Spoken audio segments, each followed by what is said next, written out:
Hello and welcome to another episode of the Construction Corner podcast. I'm Dillon. I'm your host. Today I am joined by my blue collar badass. But first, guys, before we get into it and what we're going to talk about today in onboarding and training and making the experience of any of your new hires a fantastic experience, we want to remind you why we come on and do this show.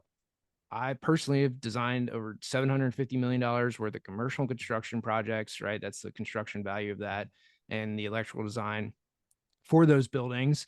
And through that, I learned a ton. I've led teams of electrical designers, MEP teams, done anything from schools, hospitals, offices, apartments, industrial, you kind of name it. I've designed it. And with that, learned a ton of lessons. Matt's done $100+ million worth of commercial projects as a contractor, and he's learned a ton of lessons along the way too.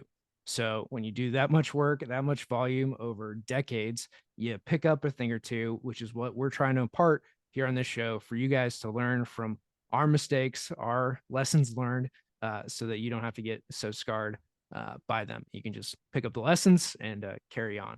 So without further ado, let's dive into today's topic of onboarding and training new hires to make that first day a fantastic experience. So with that, Matt, first, how are you, man? I'm doing good, Dylan. And that was a very polite way of saying that you and I have shit the bed a whole lot throughout our careers and done a lot of dumb stuff and made a lot of mistakes that we are able and willing and happy to share with the audience. So in hopes that they don't F it all up quite as badly, or maybe if they're going to do that, they just do it more quickly than we did and move on to the next thing to screw up on. Because that's the reality, right? That's the reality of being in this industry is you take your cuts and bruises no matter what. There's mistakes to be made. I always tell my people here, like, let's fail fast and learn from it, right? Don't do it again. So if guys, if we can help you learn from what we've failed at and move to the next level faster, then that's a win in my book.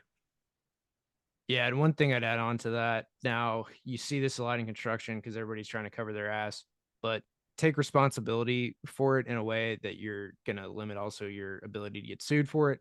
But like take responsibility of those things. Typically, what that means is, hey, yeah, I know that didn't work the way that it was supposed to. Here's a solution. That's usually how that works to limit your, again, not a lawyer. This is not legal advice, but that's a way to limit your kind of downside risk of it and present a solution that everybody can then move forward with. Typically those go over much better than just the good old finger pointing game that so many people like to play. Just present solutions, give people the opportunity to move forward, and that usually helps a ton. And usually lawyers don't get involved when you do that, right? Things just move forward on the whole. Which is always a good day, right? I really like my attorney. I've got a couple attorneys, but the business side attorney, I really like her. She's great. She helps me out constantly. But we don't have a whole lot of conversations when there's not something going wrong, right? Or at least it has the potential to go wrong. So anything you can do to keep them out of the picture on a professional level, we'll put it that way. That's a good thing to do. Yes, yes. So with that, let's step into another landmine for attorneys across the country, and that's people, right? Hiring, onboarding, training, and eventually we'll do an episode on firing employees. That's really where the attorneys tend to get involved. But let's talk about the good side of it and bringing on a person who is excited to come to work for you. And what should an ideal, let's start there, what should an ideal day one look like? So I can speak to this because I have screwed this up so many times in the past. As a still pretty small but a growing company, right? I mean, Dillon, you've been around for almost all of my journey here. We've grown rapidly, right? In the 7 years I've been doing this at Schaefer Construction, we've grown a ton. And with that comes a lot of heartache, a lot of, bumped toes and things that we just missed. And there were times when we brought people on and their onboarding consisted of, hey, I'm glad you're here. Here's your cell phone. Go get the fuck to work. And, that only works with very certain individuals and a certain mentality. Most people are kind of sitting there like, what the hell just happened? And so luckily we've kind of gotten past that, and we continue to get better every time we bring someone else on. But let's to your question, to your point, like the best day one, I think, is really to be, for me as an employer, and my team here as this individual's new team, for us all to be like 1,000% ready. Everything has to be ready, and it's all the small stuff that makes a big difference. It's having, business cards with the person's name on them. It's having their laptop not just here, but actually set up with all the software they need, all the apps they need, sitting on a docking station with monitors already hooked up. It's having all their pre-crap either done or ready to go real quick. So they're drug testing, background checks, direct deposit stuff, payroll, for all the boring admin side. We try to get all that done ahead of time, but if you can't, at least have it, a packet laid out that somebody can walk this person through quickly and efficiently, so they're not letting this drag on and on and on.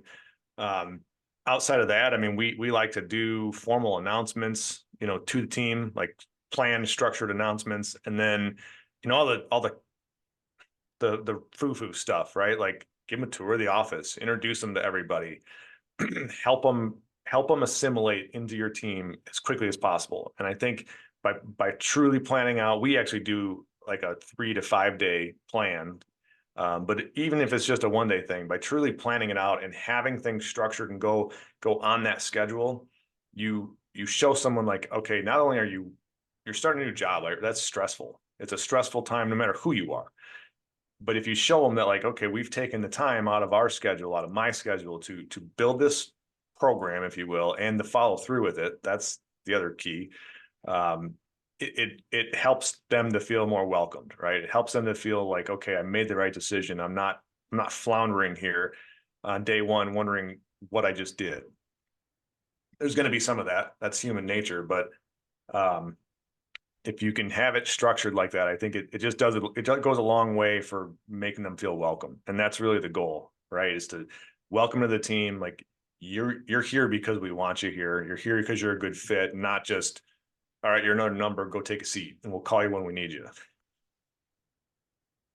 Yeah, the best places that I've walked into have that, right? Like my because I worked in cubes, but like your cubicles all set up, your computer's ready to go, right? Whatever you're going to use, desktop, laptop, whatever it is, it's all ready to go. Everything's set up there. Like for me, it ended up being too like, hey, code reference books are here, right? Here's where the resources are. Here's where our library of stuff is. Like all that's there. Yeah, tour of the office, right? You have somebody go and lead you around, introduce you to everybody in the office, quick little intros, which takes like, depending on your office size, right, anywhere from 30 minutes to a couple hours to go through it and do it and walk around and see everybody. And with that, it's really like a tour of the office and introductions kind of all wrapped into one. Your passwords on how to get into the computer, walkthroughs of that. And then I do really like trying to get all of that paperwork stuff done prior to showing up on day one, because I had a firm that I went to work for and they had some like weird non-compete, which doesn't exist anymore because of the whole like non-competes basically got blasted away here with some law stuff. But anyway, they had like a weird non-compete deal, contract that they sprung on me on day one. I'm like, there's no way that I'm signing this, or if I am, here's my amendments to it. And then I never signed it. They never did anything, and I wasn't going to bring it up again. So stuff like that to get sprung on you on day one is like really weird for a company to do. It's like, you said nothing about any of this in my interviews, and then here you are springing like weird contractual shit on me day one. Like, no. It's like a bait and switch, right? And if the way I look at it now, if you wouldn't do it to a prospective client, like if you wouldn't say, "Hey, client, we're going to do this project for $1 million," and then you sign a contract, and then on the next day you come back and say, "Oh, by the way, we're going to do it for $2 million now, and it's going to take 6 months longer than I told you because of all these stipulations." Like you would never do that, but that's exactly what you just said, right? Like, and especially you're a young guy now, so whenever this job was, you were even younger. Like as a young dude, young person, like most younger people, while they may be overly cocky and think they're worth more than they are, they get nervous in those situations. They don't have the life experience. So frankly, for you to be able to read that and say, hold on a second, this doesn't make sense to me. This isn't good. Like that's probably the anomaly, not the normal. I would bet most people, most kids would just say, okay, okay, yeah, it's my first job or second job, whatever. Like day one, they're telling me to sign it, just sign it. And now look at what you just done. You know, Oh it could be yeah. disastrous. Well, so I came into that because I'd already somewhat started Cowabunga Studios, like going into this. Like I had very, very early like beta product. So I had something to protect, right? Like if I didn't go in there having something to protect, like yeah, I probably would have just signed it. But because I'd already started something and knew that I was going to go down this path of software at some point, like hey, but this is also really weird that on day one, like, hey, you need to sign this, agreement. And it's like, fuck no, like not a chance. Right. And then when I didn't sign it, like the HR person didn't know how to handle it because they were just told that people needed to sign this, not why or what we're doing or anything else behind it. So it became really like weird up front, through this whole hiring process and whatnot. Um, so it's some of those things of like, don't spring shit on people on day one of like, or if you are, it's just like, I'm in talks with a bunch of companies on some engineering work and they're like, hey, we have a lot of like NDAs with all of our clients. And I'm like, hey man, no problem. Like, look, do we need to just sign a mutual NDA between like our two companies so that then going forward, like we're both covered for any project, we can talk about it. And then we're not also having to execute NDAs on every single project successively. Like we're just completely covered on a go forward. But we're going into that, relationship and conversation of, hey man, like send me whatever you need to sign. Like I'll read it and let you know if I have any things or not. I mean, most NDAs are pretty straightforward and mutually binding. So it's usually not like I've never seen anything too egregious in an NDA. Those are all pretty straightforward. Like, don't talk about shit. Cool. Got Yeah. it. Thanks. You know, but a lot of this is, I mean, to the point, and we were just talking this before, and we brought it up a ton here on the show, is like people do not read their contracts. So then to stick something in front of people like, hey, sign this if you want to work here, it's like, wait a minute, I already like accepted my offer and I'm coming in with this and this. What are we doing here? Right. So the more that you can handle all that preemptive paperwork during the after you've extended an offer letter, right? They've signed and accepted the offer letter. Then you do all the insurance shit, you do the bank stuff, you do their W-9s, like all that paperwork. If you have stuff that you need them to sign, right? And you're probably doing background checks during the interview process because you're not going to hopefully extend an offer to somebody you haven't looked into on that piece, right? Like, oh, by the way, or hey, we're also going to make you a piss in a cup. Like, day one, you're like, well, shit, man, like, that's not going to work today. Can you give me 30 days? Right. Like there's a lot of that stuff too. Like, oh, I didn't know that I needed to, I wouldn't applied here, right? Like whatever that amounts to. So just being upfront with people and what you're going to require for paperwork, background, conditions of employment, right? Like perks, benefits, like, hey, you've got to be clean because we're giving you a company vehicle to drive around in and shit, like you're going to be on company insurance. You're not going to pay for gas, or here's how like gas works. There's a lot of these like little details that I think people leave out quite often. Like, if you're going to get a company vehicle, like, does this mean that I now have to, like, what does that entail from a company vehicle? And you don't want to get bogged down in like interviews and all that stuff, but somebody should go over all those pieces most likely prior to hiring that person on, because while it's very detailed and boring, like, people do need to know that stuff. And more often than not, those little detail things like a company vehicle, a cell phone, a whatever, are the things that people get hung up more on than anything else in the entire process. Yes, you just touched on a funny one for me. So yeah, I've got a story about employee handbooks, but I'll come back to that. So remind me. But the things that people get hung up on has never ceased to amaze me, right? So a good one is in the construction world, especially on the contractor side, a car allowance, an auto allowance, truck allowance, whatever you want to call it, is a regular thing, right? We're going to give you X dollars a month, and that goes to cover the cost of you using your own vehicle.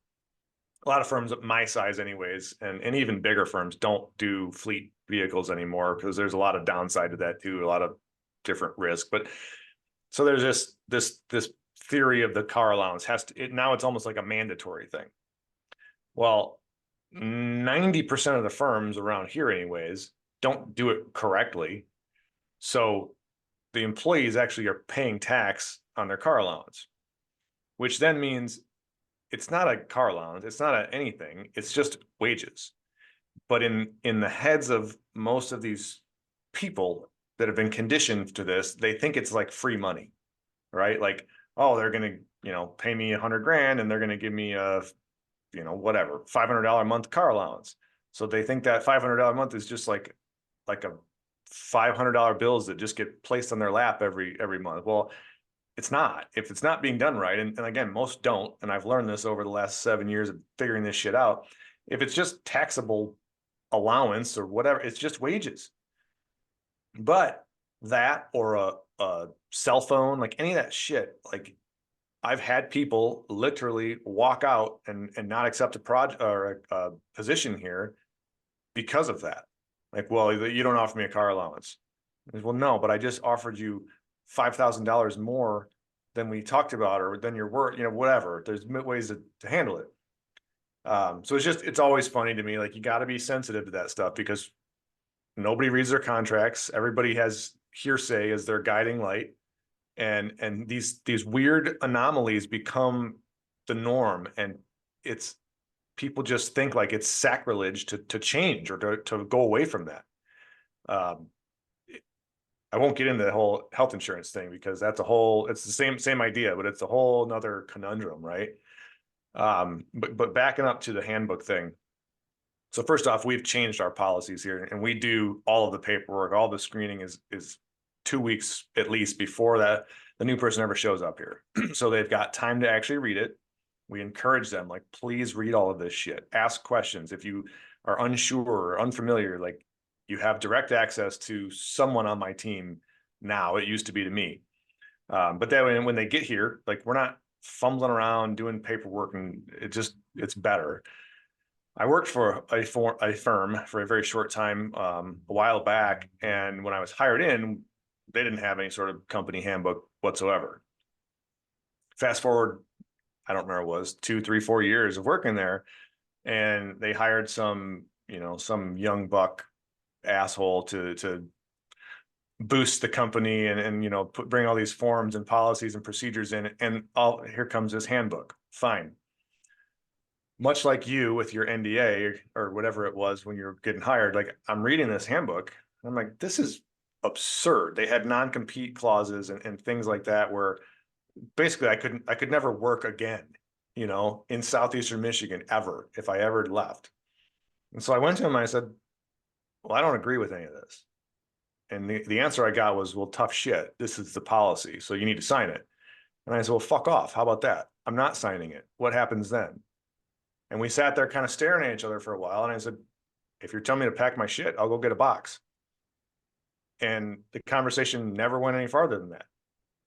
And eventually, probably not more than a year or so later, I left. And that's when I came for greener pastures. But you got to be careful with these things too, right? You have to manage the perception. So whether or not it's the stupid car allowance, which we still offer them to most people, and I hate it. It makes my skin curl because it's silly.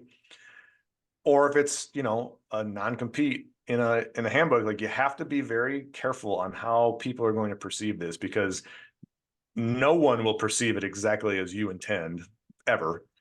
And a lot of people will perceive it only based on what they've heard or what they've seen in previous renditions of this, with other employers. So there's no right or wrong way to do it, I don't think, but you have to be very careful, and it has to be well laid out, and giving it to them early so they can ask the questions versus springing it on them, a week or two after they start is so important, because the better you can make the experience. We talk about excelling the experience all the time, right? We talk about it on the client side, and I think you brought it up in one of our conversations recently on the show. It's selling the experience internally too. We have to be able to rely on that, and we have to sell such a good experience to our team, our internal team, that they don't want to go anywhere, and that they talk to their friends and their colleagues and their cousins and aunts and uncles about how great it is to work at Schaefer Construction or at Cowabunga. And that's what you have to keep in mind all the time. And these little oversights can lead to really ugly, huge consequences if you're not careful with them. Yeah, a lot of this comes down to like transparency, right? There's nothing worse than coming to work at a place. And this is as much as I want to talk about health insurance, because like I'm a young guy, I really don't give a shit. But for most people with families and they're on 19 medications and all this other shit, like health insurance is a big deal to most people. And with that, like going through it, what they cover, what they don't, because then it drastically affects their pay on the other side of it, because they have all this stuff, or they go see the doctor every 2 weeks or whatever it is for them, like, or they've got 6 kids, or whatever the thing might be, like they're at a doctor all the time for this, that, or the other thing. Like health insurance is one of those, like you really need to have somebody that knows the policy to go through with them, like once you believe that this candidate is somebody good, because a lot of people do care about it. Like personally, I really don't. I don't use it. I don't go to the doctor. Like it's just not a thing for me. But for a lot of people, they care about it. And then on the car stipend, so when I interviewed with Halliburton as a senior in college, because Halliburton had a car stipend, but the way that they phrased it as a person interviewing with them, because I went out to site and all that kind of stuff in Colorado, is, hey, look, we're giving you a car stipend of whatever it was, so that you can have a new car. It can't be older than 4 or 5 years old. Like, can't be, for reliability, so that whenever we call you, you are going to get to site. Like that was how it got phrased in basically the interview process of, this is why we give it, and these are the stipulations around it, right? Go get you a car, we're giving you whatever, $1,000 a month, so that you can get a new car and it be reliable in order to get you to wherever we're drilling, and for you to be there. Like that was their stipulation around it. So there's, and it's again phrasing it in those ways and those manners of like, here's why we're giving it to you, here's the things around it, here's why it matters, here's everything about that benefit.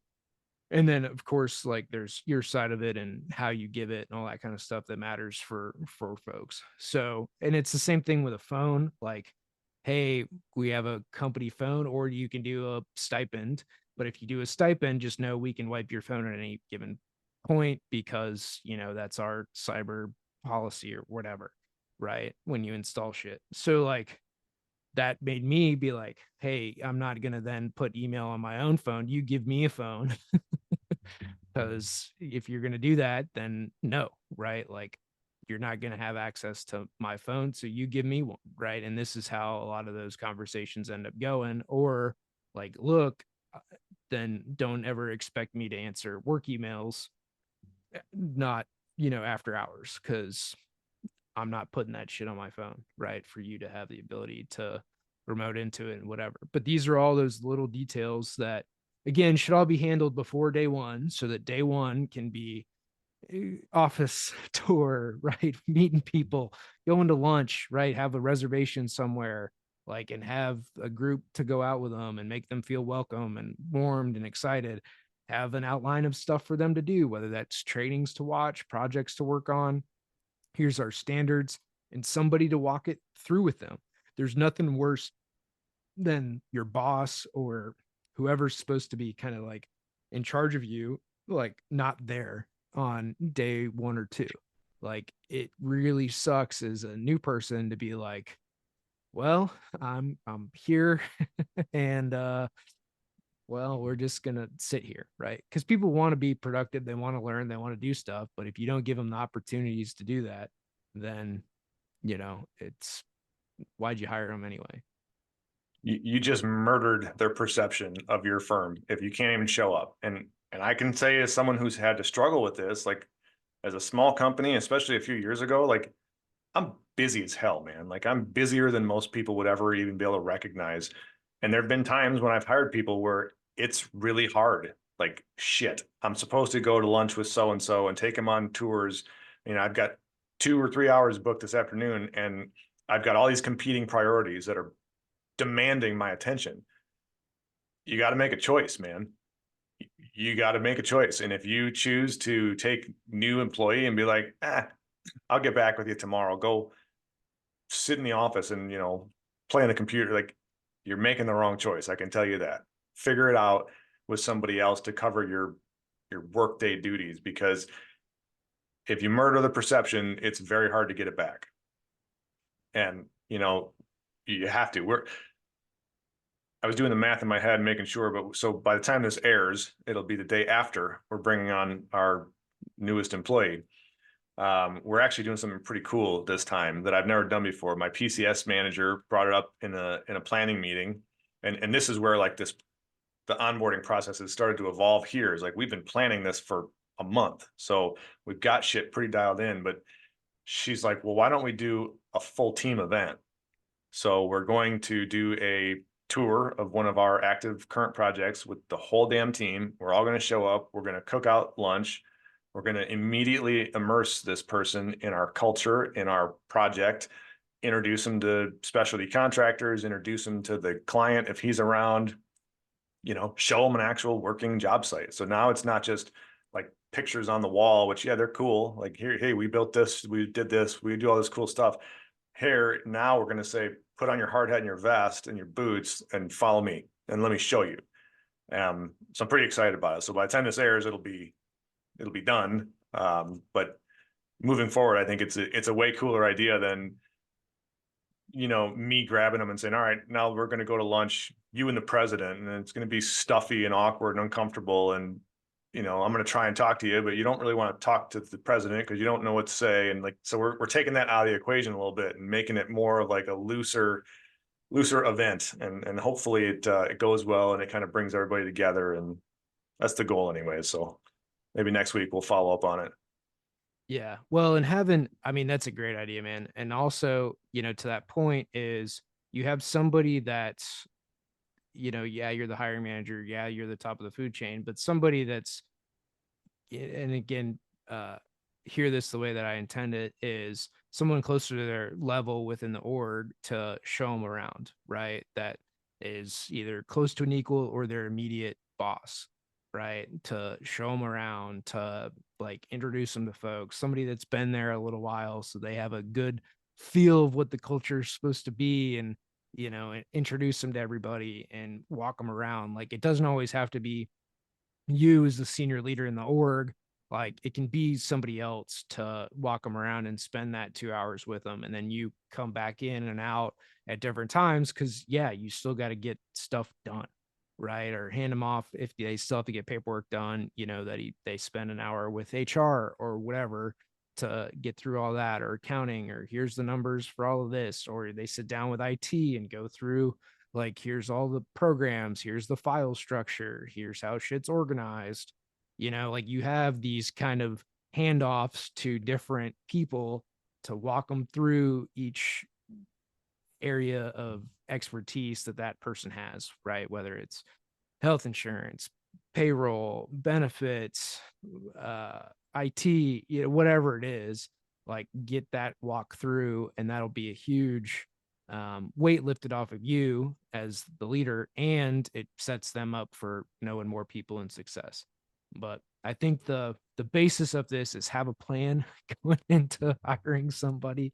Don't just ad hoc it, right? Have all the shit set up for them so that on day one, hour one, and also like you're going to tell somebody to be there at 8, they're probably going to be there at 7:30 because they're excited to be, at the job and all that. So you better be there early on that day too, right? You better be there an hour beforehand because again, it's a new job. People are excited. They're up early. You haven't seen them to where they're instead of being there at 8, they're there at 9, right? Because they got used to it and then they're staying till 6 and they're on their normal, whatever their normal schedule is, right? And maybe they later come in at 7 or 6 or whatever and leave at 3. Like, so they haven't gotten to their normal stuff yet, but they're early, they're excited, they're ready to roll. So you be there early and prepared for whenever they show up. That's it, man. Control the experience or control the perception and create the experience. And build the plan, follow the plan. It's really not rocket science, but simple, not easy. Yeah, it just seems to be harder for some folks than others to figure out. So we just outlined what we've done, what we've gone through, what's worked and not worked for us in our hiring experiences, both as a person being hired and as bringing a new team member onto our teams. Any last words, Matt? I won't be as foolish to think or to say that this is way easier to do when you've got a team working with you than when you're just by yourself.